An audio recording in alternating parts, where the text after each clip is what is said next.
Hello and welcome to Drama Recaps. Today we will delve into the 2017 American biographical crime drama film called Molly's Game. Spoilers ahead. During a competitive event, an alpine skier plummets down a snow-drenched slope. In a voiceover, Molly references a survey conducted among 300 professionals, questioning the worst possible outcome in sports. Molly continues her narration, revealing one response: the ultimate disappointment is securing the fourth place in the Olympics. She reminisces about her lifelong training under her father Larry, a man solely focused on success, oblivious to his daughter's personal struggles. Despite insurmountable odds, she clinches a position in the U.S. ski team by her 20th year. This is her decisive run at Deer Valley, her final shot at qualifying for the Olympics. Molly displays outstanding skill as she skates seamlessly yet speedily down the course. She reflects on the irony of how the pine boughs, which usually aid skiers, collides with her skis, causing a malfunction in her ski locks. A ski breaks loose just before the upcoming ramp, sending her spiraling uncontrollably in midair and results in her crashing headfirst. The camera pans over a room strewn with boxes of her books. She is rudely awakened by a call from FBI Special Agent Tomasino, who commands her to exit her home and surrender to them. Molly is arrested brutally for a non-violent offense. In the present, Molly reflects on her adolescent years, marked by inexplicable anger. Eventually, she lands a job as a cocktail waitress at an upscale Los Angeles club where she mingles with the elite.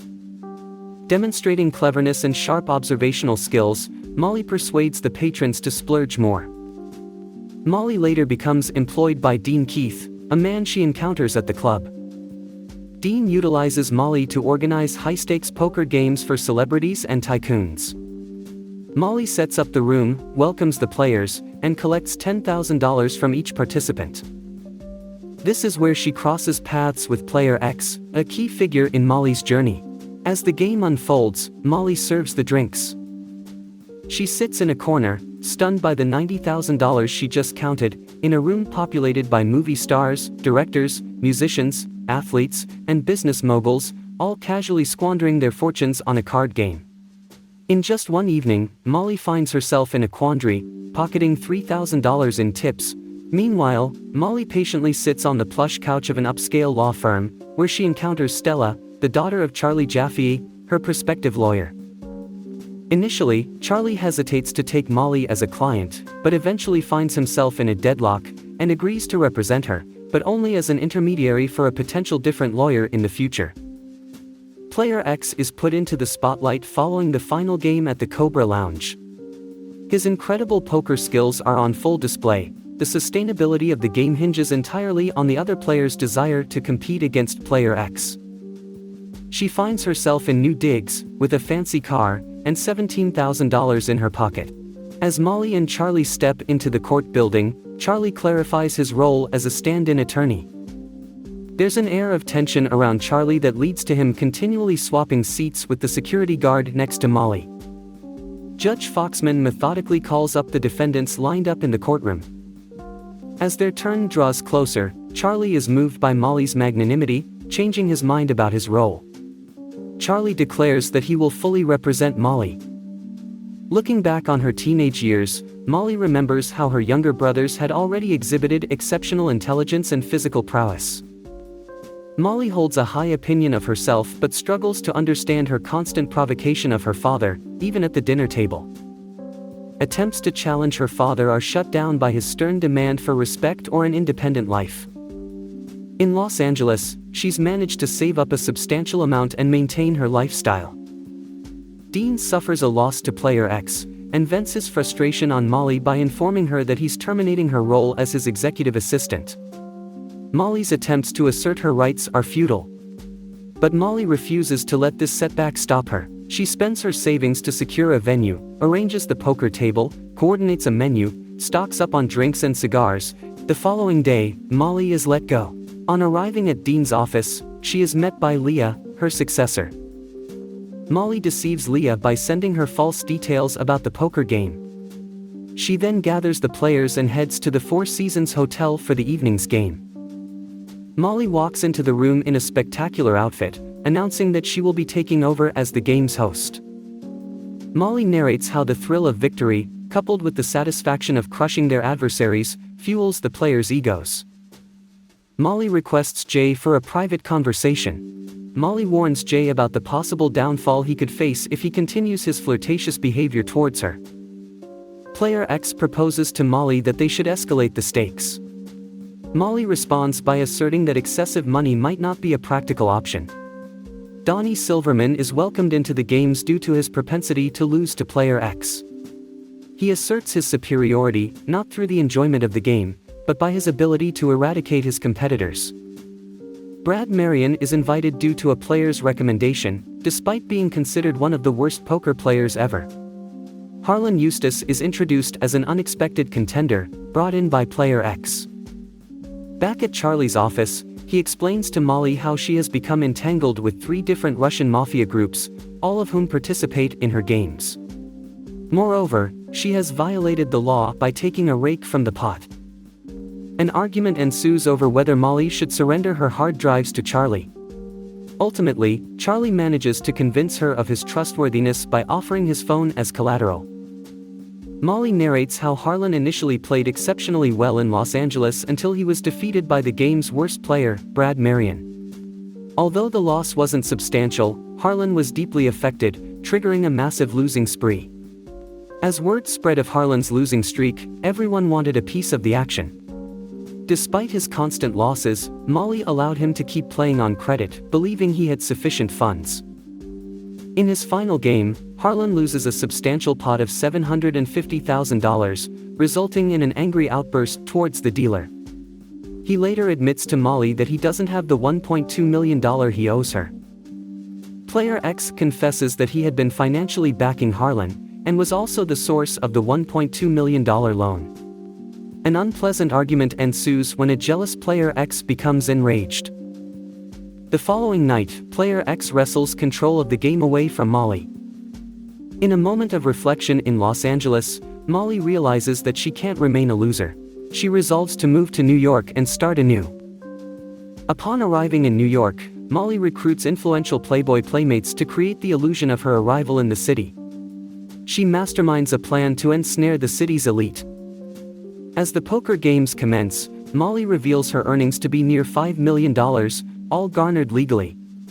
Her new dealer, known as B, persuades her to take a cut from the pot following an incident where a player cheated her. Molly eventually succumbs to B's suggestion during a high-stakes game with a $3 million pot. In doing so, she crosses the line into illegal activity. Regular player and habitual drunkard, Douglas Downey, loses a game and doesn't have the money to cover his debts. Molly utilizes Doug's connections to invite high-stakes Russian poker players from Brooklyn to her games. The Russian businessmen, Mike Davidoff, Ilya, Alexei Gershin, and Shelby Habib, add an interesting dynamic to the games, despite their losses. Molly notes how impossible it was to discern the dark secrets these men harbored. In the meanwhile, Molly waits in Charlie's office, enveloped in a thoughtful silence. Charlie arrives, bringing the disheartening news that his strategy has fallen through. After some conversation, Molly opens up about the intense pressure from her father, and even greater scrutiny she imposed on him. She firmly declares that she'll only divulge information pertaining to herself, leaving Charlie with no other choice but to yield. In the prime of her time in New York, Molly's driver and security personnel, Pat, drives her home. She appreciates Pat's non-judgmental nature, and when he requests her to meet a couple of hedge fund guys, she agrees to a meeting at the Four Seasons bar. She quickly discerns the nature of the men, Paul and John G., as ruthless debt collectors, and rejects their offer of employment. Her doorman deceives Molly with a false delivery, allowing an attacker to forcefully enter her apartment. He brutally attacks her, robbing her of cash, jewelry, and gold. The assailant threatens Molly's mother's life, mentioning her residence in Telluride, Colorado. He insinuates that her refusal to hire Paul and John G. has led to this violent encounter. Beaten and traumatized, Molly loses consciousness after the intruder departs with her possessions. After 2 weeks of recovery, Molly is preparing for the next game when she receives a call from a drunk Douglas, reassuring her that he would never betray her.